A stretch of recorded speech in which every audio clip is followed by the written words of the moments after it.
donc, Ipango fera ses premiers pas sur le marché parisien d'Euronext Growth le 12 juillet prochain. Son responsable des opérations est à mes côtés en plateau, Pierre Renaud. Bonjour. Bonjour Grégoire. Bienvenue, merci beaucoup d'être là. Société fondée en 2015, qui est donc spécialisée dans la fourniture d'énergie, de gaz et d'électricité à destination exclusive des entreprises et des collectivités. Expliquez-nous peut-être la proposition de valeur, comme on dit, l'innovation ou la valeur que vous voulez apporter à ce marché de la fourniture d'énergie pour le B2B, en l'occurrence, sachant que ce soit le marché des particuliers ou le marché des professionnels, c'est un marché fourniture d'électricité qui s'est détendu, on va dire, ces dernières années, où la compétition et la concurrence sont quand même un peu plus importantes que précédemment. Qu'est-ce que vous apportez aujourd'hui à ce marché ? On apporte essentiellement 4 expertises. La première, c'est un sourcing qui nous permet d'éliminer des accès à différents intervenants et donc nous permet aussi de mieux gérer l'énergie qu'on va apporter à nos clients. Le deuxième, c'est l'aspect data. On traite et on gère énormément de data qui sont issues de la consommation des clients qui nous sont remontés par les compteurs communicants, que ce soit des compteurs Linky quand c'est des petits pros ou des gros compteurs dès l'instant où c'est des gros industriels. Il y a aussi l'aspect CRM, la façon dont on a digitalisé la gestion de cette data à la destination du client.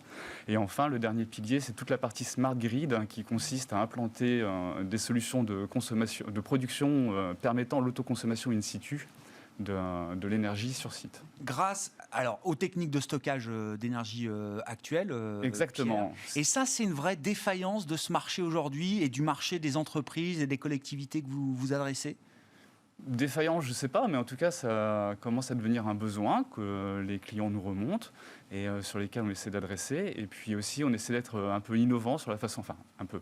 Plus qu'un peu, évidemment.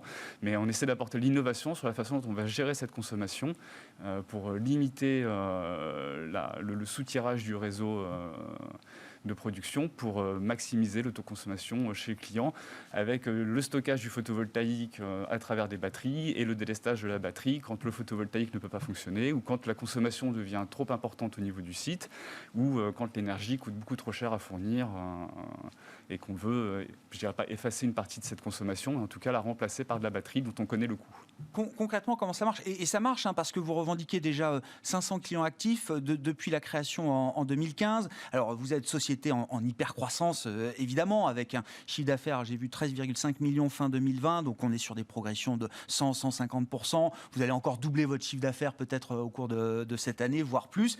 Et en plus, une croissance qui est rentable, puisque vous revendiquez là, une marge d'EBITDA de près de 6%. Mais concrètement, trouver la bonne consommation pour vos clients industriels, entreprises, collectivités, ça passe par l'interprétation et la lecture des données. Et là, on revient sur la question du compteur communicant, comme vous les appelez, Pierre.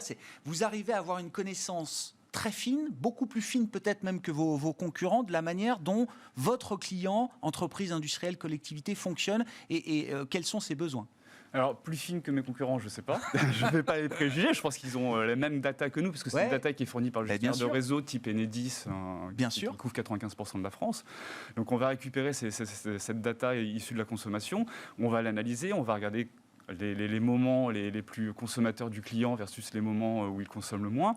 On va voir si déjà on peut mettre en place de la flexibilité chez lui, déplacer une partie de sa consommation sur des horaires qui sont plus avantageux au niveau financier, parce que le prix de l'énergie varie en fonction des heures dans la journée.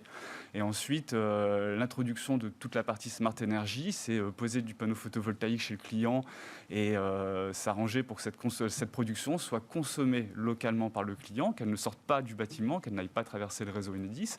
Et à nouveau, comme je vous le disais, s'il y a un excédent de production par le photovoltaïque, on va placer de la batterie. On a fait des démonstrateurs en Bretagne, ce qui n'est pas la région la plus ensoleillée de France, mais ceci dit, ça fonctionne. Donc sur une médiathèque, on a posé juste à côté de la médiathèque sur le boulodrome des panneaux photovoltaïques, une batterie, et avec cet effet-là, on est capable de piloter le photovoltaïque sur sa production. L'excédent est stocké dans la batterie, et dès l'instant où la médiathèque va avoir, je ne sais pas, une mise en route de climatiseur, c'est la batterie qui va assurer le surbesoin par rapport à la consommation nominale.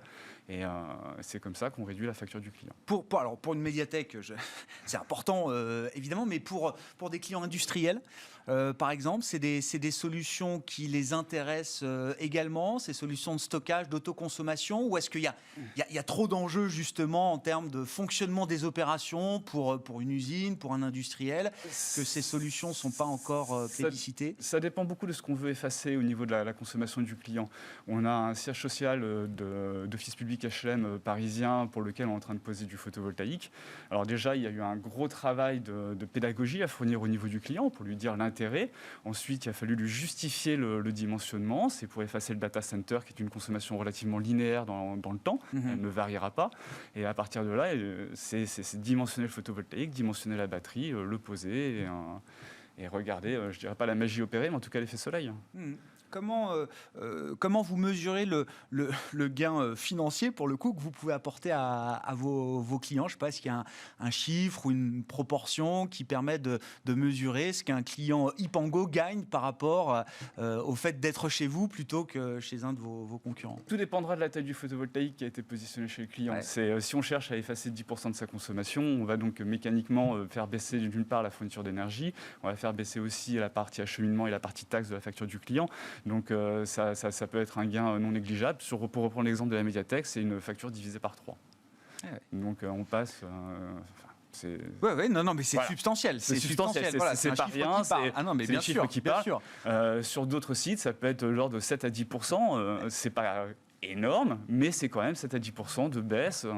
Et c'est du coup une énergie qui est produite localement, que le client voit, qu'il peut revendiquer, sur lequel il peut communiquer. C'est pas des électrons qui ont été repeints en vert à coup de certificat d'origine. Alors vous allez lever entre 6 et 8 millions d'euros pour financer votre croissance, votre développement sur le marché français aujourd'hui, Pierre Renaud. Le fait que la stratégie soit tournée exclusivement vers le marché B2B, oui, ça c'est originel. Vous ne dévierez pas de cette stratégie-là. C'est un marché avec lequel vous êtes plus confortable que le marché des particuliers, par exemple? Alors, je ne connais pas le futur, donc je ne sais pas si dans 5 ou 10 ans, on ne sera pas sur les particuliers. Non, mais bien sûr. Mais vous êtes parti de là, en tout cas. On est parti de là parce que le problème du particulier, c'est que c'est encore du profilage sur la facturation, même si on a des beaux compteurs Linky qui relèvent la consommation.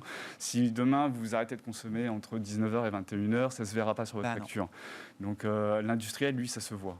Et c'est ça que l'on cherche avant tout à maîtriser, c'est bien comprendre la consommation et bien la maîtriser. Donc en effet, le résidentiel, ce n'est pas un objectif pour nous. L'industriel a aussi un autre avantage, c'est le taux de churn. Alors c'est la capacité au client de changer de fournisseur. Quand vous avez un industriel, vous signez un contrat avec lui sur 1 ou plusieurs années, il est difficile pour lui de sortir de ce contrat-là. Un particulier, lui, est beaucoup plus volatile et peut changer de fournisseur un peu tous les jours. Avec un coût d'acquisition qui est complètement différent, puisque là, il s'agit de répondre à des appels d'offres. Exactement.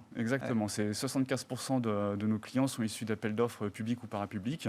Donc, c'est des coûts de gestion qui sont maîtrisés en termes de commerciaux. C'est des capacités à avoir de gros volumes de consommation je ne dirais pas en one shot, mais on les récupère très rapidement. C'est dès l'instant que vous gagnez l'appel d'offres, vous embarquez tout de suite de nombreux compteurs. Ce qui vous permet de vraiment pas avoir à passer par des plateformes d'acquisition, à avoir un démarchage un peu agressif ou non agressif d'ailleurs. C'est vraiment l'intérêt de l'appel d'offres. Vous l'avez dit d'un mot, mais est-ce que la question de la provenance et de la manière dont est générée cette énergie, cette électricité, est-ce que c'est un sujet qui rentre en compte dans les appels d'offres justement que vous recevez, auxquels vous participez? On le voit de plus en plus depuis l'activité d'Hypango. Avant, l'origine de l'énergie, c'était pas vraiment un souci. Maintenant, c'est dans l'air du temps. Donc, on voit de plus en plus d'appels d'offres où il est demandé de fournir de l'énergie verte, mais cette énergie verte est fournie à partir de certificats de garantie d'origine. Ça ne veut pas dire que l'énergie est vraiment issue d'un moyen de production vert de type éolienne, photovoltaïque, hydraulique, ce que vous voulez. Donc c'est encore c'est-à-dire qu'il y a du nucléaire derrière, pour dire les choses. Ça reste du nucléaire derrière. Et l'Europe n'a pas encore tranché cette question de comment classer le nucléaire. Ça reste quand même décarboné. Non émetteur de CO2. Ça fait des déchets pas très propres, mais ça reste super décarboné quand même. Mais le client, on le voit de plus en plus, demande à avoir recours aux garanties d'origine. Mais il ne faut pas perdre de vue que les collectivités, leur objectif, c'est aussi de réduire la facture. Et le coût reste le driver principal dans la sélection d'un fournisseur. Donc plus vous êtes le moins cher et plus vous avez de chances d'être sélectionné.